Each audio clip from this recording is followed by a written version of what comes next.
নমস্কার, easy Bengali education YouTube চ্যানেলের সমস্ত ভিউয়ার্সদের জানাই স্বাগতম। আজ আমি বিদ্যাসাগর ইউনিভার্সিটির ইউজি ফার্স্ট সেমিস্টারের ভ্যাক পেপার ইভিএস বা পরিবেশবিদ্যার ছোট প্রশ্নের সাজেশন তোমাদের সামনে তুলে ধরব উত্তর সমেত।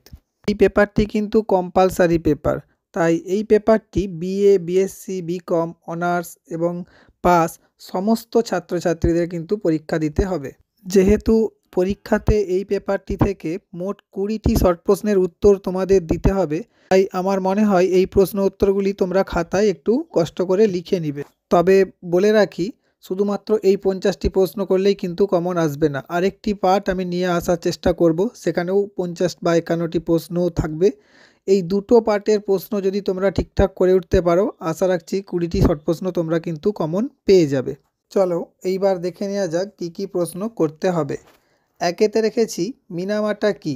উত্তর কী হবে না, মানব দেহে পারদের মাত্রা যখন গ্রাহ্য মাত্রা ছাড়িয়ে যায় তখন যেসব লক্ষণ প্রকাশ পায় তার সমষ্টিগত ফল হলো মিনামাটা।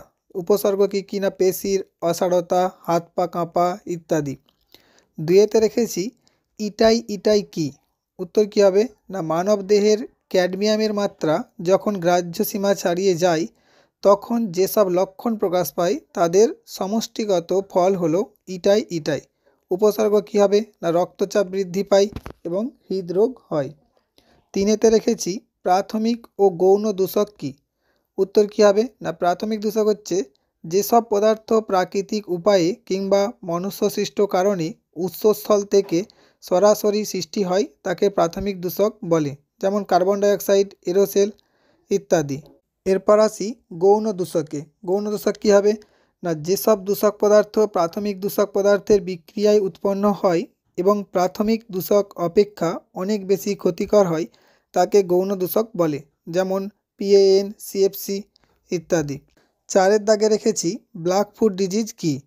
এর উত্তর কী হবে না, মানব দেহে আর্সেনিকের প্রভাবে হাতের তালু ও পায়ের চেটোর চামড়া কড়া পড়ার মতো শক্ত হয়ে যায় এবং কালো ছোপ পড়ে এবং আঁচিলের মতো ঢিবি তৈরি হয়। পায়ের তলায় এইরূপ কালো ছোপ পড়া রোগকেই ব্ল্যাক ফুট ডিজিজ বলে। পাঁচেতে রেখেছি সিলিকোসিস কী।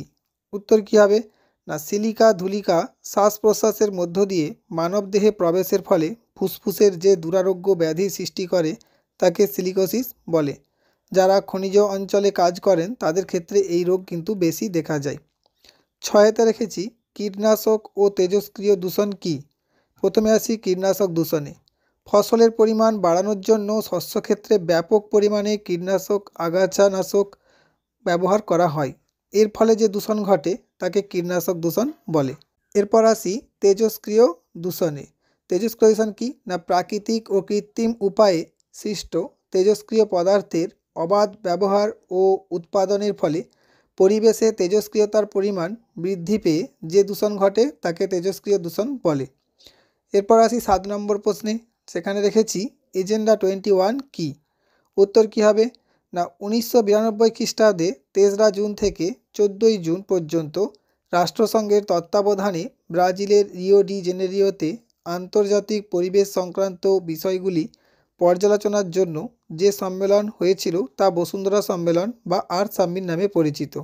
এই আর্থ সামিটে পরিবেশের বিভিন্ন ধরনের সমস্যা এবং তার নিয়ন্ত্রণের জন্য 21 দফা কর্মসূচি গ্রহণ করা হয়। এই কর্মসূচিগুলি আমাদের দেশে এজেন্ডা 21 নামে পরিচিত। 8এর দাগে রেখেছি চিপকো আন্দোলন কী। উত্তর কী হবে না, চিপকো আন্দোলনের রূপরেখা হলো গাছকে জড়িয়ে ধরে রেখে বা যে কোনো উপায়ে তাকে রক্ষা করা। 1970 খ্রিস্টাব্দে উত্তরাখণ্ডের গাড়োয়াল হিমালয় থেকে আধুনিক চিপকো আন্দোলনের সূত্রপাত হয়। এ আন্দোলনের নেতা ছিলেন সুন্দরলাল বহুগুণা। এই আন্দোলনের মূল মন্ত্র ছিল 5টি এফ, অর্থাৎ food, fodder, fuel, fibre and fertiliser. 9এর দাগে রেখেছি এরোসেল কী। উত্তর কী হবে না, বাতাসে ভাসমান 0.5 mm এর কম ব্যাসযুক্ত ভাসমান জলীয় সূক্ষ্ম কণাকে এরোসেল বলে। এরপর আসি 10এর দাগে। 10এর দাগে রেখেছি ঝুম চাষ কী। উত্তর হবে ঝুম চাষ এক ধরনের স্থানান্তর কৃষি ব্যবস্থা। কোনো স্থানে বনভূমি কেটে বেশ কয়েক বছর চাষাবাদ করার পর যখন ওই জমির উর্বরতা কমে যায় তখন আবার নতুন জমিতে চাষাবাদ শুরু হয়। এই পদ্ধতির চাষকেই ঝুম চাষ বলে। বিভিন্ন মালভূমি ও পাহাড়ের উপজাতির মানুষেরা এই ঝুম চাষ করে থাকে। এরপর আসি 11 দাগে। 11তে রেখেছি চেরনোবিল গ্যাস দুর্ঘটনা কী? উত্তর হবে ইউক্রেনের একটি শহর সাবেক সোভিয়েত ইউনিয়নের চেরনোবিল পারমাণবিক বিদ্যুৎ কেন্দ্রে 26শে এপ্রিল 1986-তে সংঘটিত ভয়াবহ পারমাণবিক দুর্ঘটনাটি চেরনোবিল গ্যাস দুর্ঘটনা নামে পরিচিত। 12তে রেখেছি বাস্তুবিদ্যা বা ইকোলজি কী? উত্তর হবে জীববিজ্ঞানের যে শাখায় জীবগোষ্ঠী ও তাদের পরিবেশের সঙ্গে আন্তঃসম্পর্ক সম্পর্কে আলোচনা করা হয় তাকে বাস্তুবিদ্যা বা ইকোলজি বলা হয়। বাস্তুবিদ্যার উদাহরণ একটি গমের ক্ষেতে কয়েকটি বিশেষত্ব পাওয়া যায়। 13তে রেখেছি জৈব প্রযুক্তি কী বা বায়োটেকনোলজি কী? উত্তর হবে যে প্রযুক্তির সাহায্যে কোনো জীবকোষ, অণুজীব বা তার অংশবিশেষ ব্যবহার করে নতুন কোনো বৈশিষ্ট্যসম্পন্ন জীব এর উদ্ভাবন বা উক্ত জীব থেকে প্রক্রিয়াজাত বা উপজাত দ্রব্য প্রস্তুত করা যায়, সে প্রযুক্তিকে জৈব প্রযুক্তি বলে। উদাহরণ কৃষি, কীট প্রতিরোধী শস্য, উন্নত ফলনশীল বীজ। 14তে রেখেছি জৈব সম্পদ ও অজৈব সম্পদ কাকে বলে? জৈব সম্পদ কী হবে? মানুষের ব্যবহারযোগ্য যে সকল সম্পদ ও বস্তু জীবজগৎ থেকে আহরণ করা হয় তাকে জৈব সম্পদ বলে, যেমন জীবজন্তু, মৎস্য ইত্যাদি। অজৈব সম্পদ কী হবে? না যে সকল সম্পদ অজৈব পদার্থ অর্থাৎ পৃথিবীর কঠিন, তরল, গ্যাসীয় পদার্থ রূপে অবস্থান করে এবং প্রাণহীন, যা মানুষের চাহিদা মেটাতে সাহায্য করে, তাকে অজৈব সম্পদ বলে, যেমন জল, অক্সিজেন ইত্যাদি। 15 দাগে রেখেছি কার্বন ট্রেডিং কী? উত্তর কী হবে? কার্বন ট্রেডিং হলো এমন একটি বাজার ভিত্তিক ব্যবস্থা যেখানে কার্বন ডাইঅক্সাইড এবং অন্যান্য গ্রিনহাউস গ্যাস নির্গমন কমানোর জন্য কার্বন ক্রেডিট বা পারমিট কেনাবেচা করা হয়। 16তে রেখেছি সংরক্ষণ কাকে বলে? সংরক্ষণ বলতে বোঝায় কোনো প্রাকৃতিক সম্পদ বা পরিবেশকে রক্ষা করা যাতে তা বিলুপ্ত বা ক্ষতিগ্রস্ত না হয় এবং ভবিষ্যতের জন্য তা সুরক্ষিত থাকে। 17 দাগে রেখেছি জল ধরো জল ভরো প্রকল্প কী? উত্তর হবে রাজ্যের ভূগর্ভস্থ ও ভূপৃষ্ঠস্থ জলের পরিস্থিতির উদ্বেগজনক পরিস্থিতি মোকাবেলা করার জন্য মূল্যবান জল সম্পদ সংরক্ষণের জন্য 2011-12 সালে জল ধরো জল ভরো নামক কর্মসূচি চালু করা হয়েছিল। জল ধরো জল ভরো কর্মসূচির উদ্দেশ্য হল সকল ধরনের জলাশয় যেমন ট্যাঙ্ক, পুকুর, জলাধার, খাল এবং ছাদের বৃষ্টির জল সংগ্রহ করা। 18তে রেখেছি ইকোলজিক্যাল সাকসেশন কী? উত্তর হবে যে প্রাকৃতিক প্রক্রিয়ার দ্বারা কোনো একটি অঞ্চলের উদ্ভিদ সম্প্রদায় সময়ের সাথে সাথে পরিবর্তনের মাধ্যমে অন্য কোনো নতুন উদ্ভিদ সম্প্রদায় দ্বারা পুনঃস্থাপিত হয় তাকে ইকোলজিক্যাল সাকসেশন বলে, যেমন আগুন, ঘূর্ণিঝড়, জলবায়ু ইত্যাদি। 19 দাগে রেখেছি কুজনেটস কার্ভ কী? এটাই ঘুরিয়ে বলতে পারে কুজনেট বক্ররেখা কাকে বলে? উত্তর হবে কুজনেটস কার্ভ হলো একটি উল্টানো ইউ আকৃতির, যা প্রাথমিকভাবে অর্থনৈতিক প্রবৃদ্ধি বৃহত্তর বৈষম্যের দিকে পরিচালিত করে, যা পরবর্তীতে বৈষম্য হ্রাসের মাধ্যমে অনুসরণ করা হয়। অর্থনীতিবিদ সাইমন কুজনেটস 1950 এবং 1960-এর দশকে এটি তৈরি করেছিলেন।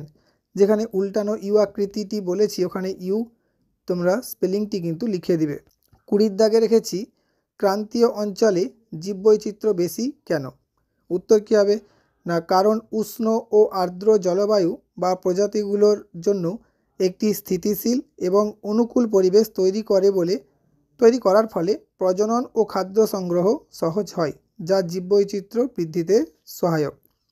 21 দাগে রেখেছি পরিবেশ নীতিবিদ্যা কাকে বলে? উত্তর হবে পরিবেশ নীতিবিদ্যা হলো দর্শনের একটি শাখা যা পরিবেশের প্রতি মানুষের নৈতিক দায়িত্ব ও কর্তব্য নিয়ে আলোচনা করে, যেমন প্রাকৃতিক সম্পদ ব্যবহার, জীববৈচিত্র্য রক্ষা। 22 দাগে রেখেছি খাদ্য শৃঙ্খল ও খাদ্য জালের মধ্যে পার্থক্য লেখো। দেখো এই পার্থক্য করলেই কিন্তু সংজ্ঞাও হয়ে যাচ্ছে। শক্তির স্থানান্তরের জন্য পরিবেশের জীব ও জড় উপাদানের মধ্যে যে খাদ্য সম্পর্ক গড়ে ওঠে তাকে খাদ্য শৃঙ্খল বলে। যেমন সবুজ উদ্ভিদকে ফড়িং এবং ফড়িংকে ব্যাঙ ভক্ষণ করে। আচ্ছা, 2 খাদ্যজাল। পরিবেশের বিদ্যমান বিভিন্ন খাদ্য শৃঙ্খলের মধ্যে যে সম্পর্ক গড়ে ওঠে তাকে খাদ্যজাল বলে। যেমন খাদ্যজালে নির্দিষ্ট কোনো প্রকারের নেই, ঘাস থেকে ফড়িং, ফড়িংকে পাখি, আবার কখনো ঘাস থেকে গরু এবং গরু হচ্ছে মানুষ। আচ্ছা, পরে আসি 23 অসম্পূর্ণ বাস্তুতন্ত্র কাকে বলে। উত্তর কী হবে না, যে বাস্তুতন্ত্রের নির্দিষ্ট জৈবিক বা অজৈবিক উপাদান থাকে না, যা স্বয়ংসম্পূর্ণ হতে পারে না এবং টিকিয়ে রাখার জন্য নিয়মিত উপকরণ সরবরাহের প্রয়োজন হয়, তাকে অসম্পূর্ণ বাস্তুতন্ত্র বলে।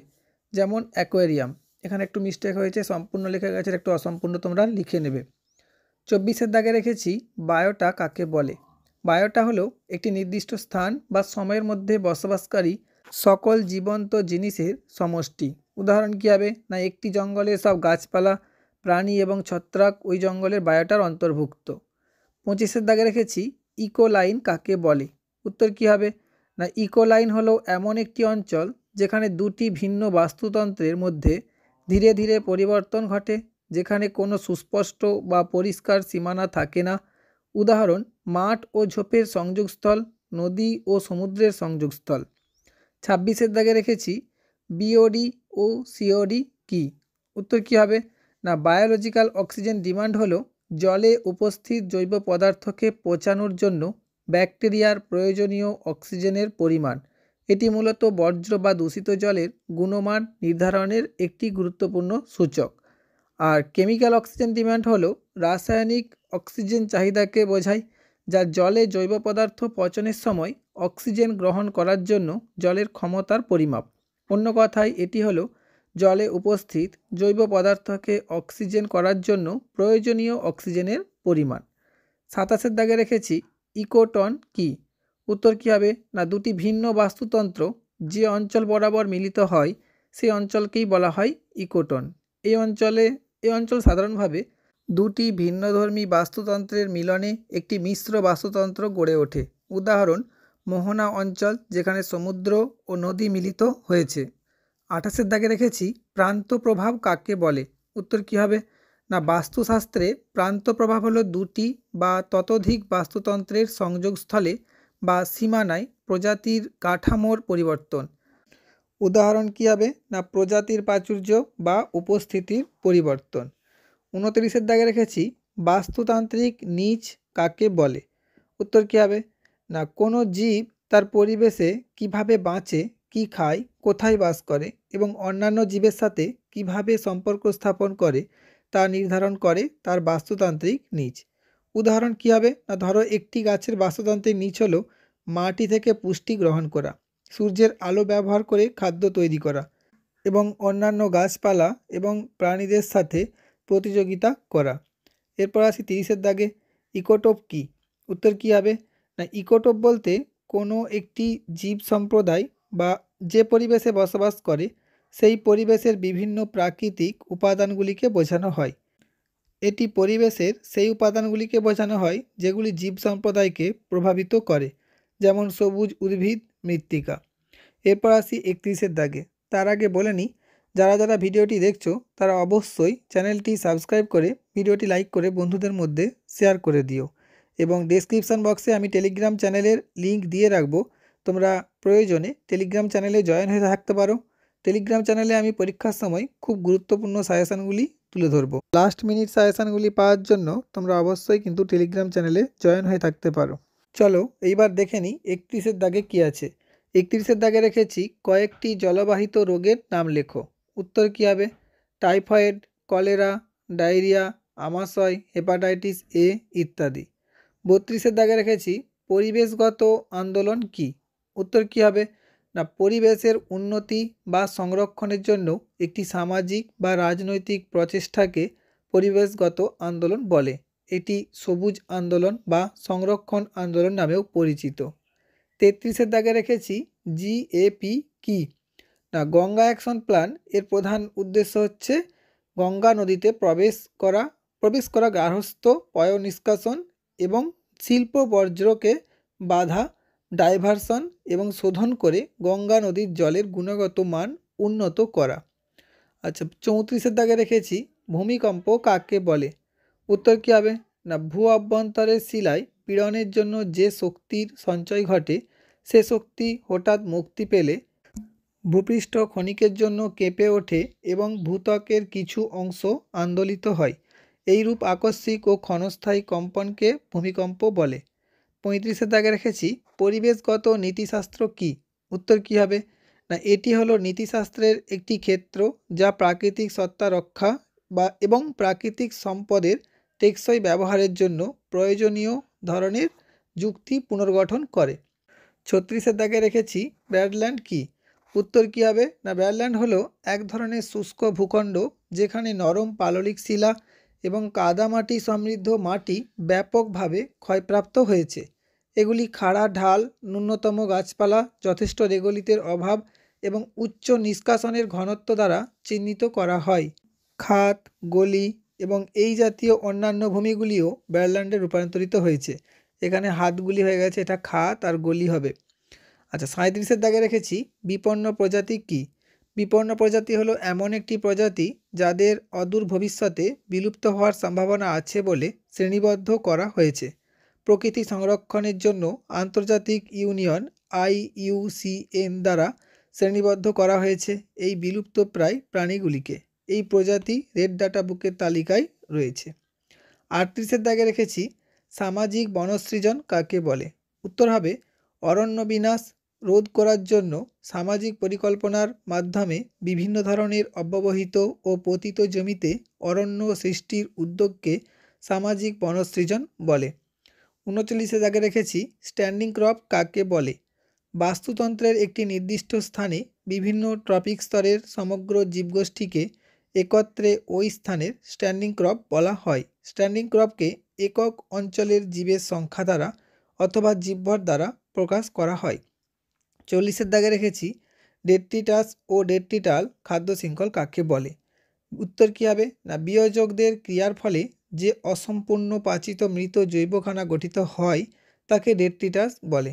মৃত জৈব বস্তু থেকে খাদ্যশক্তি সংগ্রহ করে যে খাদ্য শৃঙ্খল গঠিত হয় তাকে ডেট্রিটাল খাদ্য শৃঙ্খল বলে। উদাহরণ, পচা পাতা থেকে কেঁচো, কেঁচো থেকে ছোটো পাখি এবং ছোটো পাখি থেকে বাজ পাখি। 41-এর দাগে রেখেছি চিরাচরিত বা প্রচলিত শক্তি সম্পদ কাকে বলে? উত্তর হবে চিরাচরিত বা প্রচলিত শক্তি সম্পদ হলো সেই সব শক্তি উৎস যা দীর্ঘদিন ধরে ব্যবহার করা হচ্ছে এবং যা একবার ব্যবহার করা হলে পুনরায় তৈরি হয় না, যেমন কয়লা, পেট্রোলিয়াম, প্রাকৃতিক গ্যাস ও পারমাণবিক শক্তি। 42-এর দাগে রেখেছি অচিরাচরিত বা অপ্রচলিত শক্তি সম্পদ কাকে বলে? উত্তর কী হবে? না, অচিরাচরিত বা অপ্রচলিত শক্তি সম্পদ হলো এমন এক শক্তি উৎস যা প্রকৃতিতে ক্রমাগতভাবে বা সহজে নবায়নযোগ্য এবং যা পরিবেশের উপর কম ক্ষতিকর প্রভাব ফেলে, যেমন সৌরশক্তি, বায়ুশক্তি, জলশক্তি এবং জৈব শক্তি। 43-এর দাগে রেখেছি প্রবহমান বা অফুরন্ত শক্তি সম্পদ কাকে বলে? যেসব শক্তি সম্পদ ক্রমাগত ব্যবহারের ফলে নিঃশেষ হয়ে যায় না বা যাদের ভাণ্ডার অফুরন্ত তাদের প্রবহমান বা অফুরন্ত শক্তি সম্পদ বলে। উদাহরণস্বরূপ বলা যেতে পারে সৌরশক্তি, বায়ুশক্তি, জলবিদ্যুৎ, জোয়ারভাটা শক্তি ইত্যাদি। 44-এর দাগে রেখেছি পশ্চিমবঙ্গের 2টি জাতীয় উদ্যান ও 2টি অভয়ারণ্যের নাম লেখো। জাতীয় উদ্যান কী কী? সিঙ্গালীলা জাতীয় উদ্যান দার্জিলিংয়ে আছে, সুন্দরবনে জাতীয় উদ্যান দক্ষিণ 24 পরগনায় আছে, অভয়ারণ্য হচ্ছে গরুমারা অভয়ারণ্য জলপাইগুড়ি, আর জলদাপাড়া অভয়ারণ্য সেটাও কিন্তু জলপাইগুড়িতে অবস্থিত। আচ্ছা, 45-এর দাগে রেখেছি বায়োস্ফিয়ার রিজার্ভ কাকে বলে? উত্তর হবে যে স্থানে বিভিন্ন বিপন্ন প্রজাতি প্রাণী এবং অথবা উদ্ভিদকে বহুদিন ধরে সুরক্ষিত রাখা যায় তাকে বায়োস্ফিয়ার রিজার্ভ বলে। উদাহরণস্বরূপ বলা যায় পশ্চিমবঙ্গের সুন্দরবন। 46-এর দাগে রেখেছি গ্রিন ডাটা বুক এবং ব্ল্যাক ডাটা বুক কাকে বলে? যে তালিকায় অবলুপ্তির বিপদ থেকে মুক্ত বিভিন্ন ধরনের জীব প্রজাতির সমূহের উল্লেখ থাকে তাকে গ্রিন ডাটা বুক বলে, আর যে তালিকায় ধ্বংসকারক বা হানিকারক জীব প্রজাতি সমূহের উল্লেখ থাকে তাকে ব্ল্যাক ডাটা বুক বলে। 47-এর দাগে রেখেছি অ্যাসিড বৃষ্টি কাকে বলে? উত্তর কী হবে? না, বায়ু দূষণের প্রভাবে বিভিন্ন ধোঁয়ার উৎস থেকে সালফার এবং নাইট্রোজেনের অক্সাইডগুলি বায়ুমণ্ডলে জমা হয়ে ও জলচক্রের প্রভাবে এগুলি বৃষ্টির জলের সাথে মিশে সালফিউরিক অ্যাসিড, নাইট্রিক অ্যাসিড বা হাইড্রোক্লোরিক অ্যাসিড হিসাবে বৃষ্টির সাথে পৃথিবীতে ঝরে পড়ে। একে অ্যাসিড বৃষ্টি বলে। এই বৃষ্টি জলের পিএইচ মাত্রা 5.6 থেকে কম হয়। আচ্ছা, 48 দাগে রেখেছি বসুন্ধরা সম্মেলন কি? উত্তর কী হবে না, 1992 খ্রিস্টাব্দে 3রা জুন থেকে 14ই জুন পর্যন্ত রাষ্ট্রসংঘের তত্ত্বাবধানে ব্রাজিলের রিও ডি জেনেরিওতে আন্তর্জাতিক পরিবেশ সংক্রান্ত বিষয়গুলি পর্যালোচনার জন্য যে সম্মেলন করেছিলেন তা বসুন্ধরা সম্মেলন নামে পরিচিত। এতে মোট 130টি দেশ অংশগ্রহণ করে। 49 দাগে রেখেছি ওজোন কি? উত্তর হবে ওজোন হলো হালকা, নীলাভ, আঁশটে গন্ধযুক্ত এক বিশেষ প্রকারের গ্যাস। একটি ওজোন অণুর মধ্যে 3টি অক্সিজেন পরমাণু বর্তমান থাকে। এর সংকেত O3। 50 দাগে রেখেছি ভূমিধস কাকে বলে? উত্তর হবে ভূমিধস একটি বড় প্রাকৃতিক দুর্যোগ যা জীবন এবং সম্পত্তি এবং অবকাঠামোর ক্ষতি করে। ভূমিধসকে সাধারণত অভিকর্ষের কারণে শিলাভর এবং ধ্বংসাবশেষের আকস্মিক মুহূর্ত হিসাবে উল্লেখ করা যায়। 51তে রেখেছি EIA কি? এনভায়রনমেন্ট ইম্প্যাক্ট অ্যাসেসমেন্ট হলো প্রস্তাবিত পদক্ষেপের সাথে এগিয়ে যাওয়ার আগে একটি সিদ্ধান্ত নেওয়ার আগে একটি প্রস্তাব পরিকল্পনা বা বাস্তব প্রকল্প পরিবেশগত ফলাফলের মূল্যায়ন। একেই EIA বলা হয়। এই যে প্রশ্নগুলি তোমাদের সামনে তুলে ধরলাম পার্ট 1-এ, এইগুলি যদি তোমরা করে রাখো তাহলে কিন্তু অনেকগুলি প্রশ্ন কমন পেয়ে যেতে পারো। তবে বারবার বলছি পার্ট 2 কিন্তু তোমাদেরকে পড়তেই হবে। আর পার্ট 2 এর প্রশ্ন উত্তরগুলি যদি তোমরা পেতে চাও তাহলে অবশ্যই চ্যানেলটি সাবস্ক্রাইব করে তোমরা বেল আইকনটি ক্লিক করে রাখতে পারো, তাড়াতাড়ি নোটিফিকেশান পেয়ে যাও। ধন্যবাদ।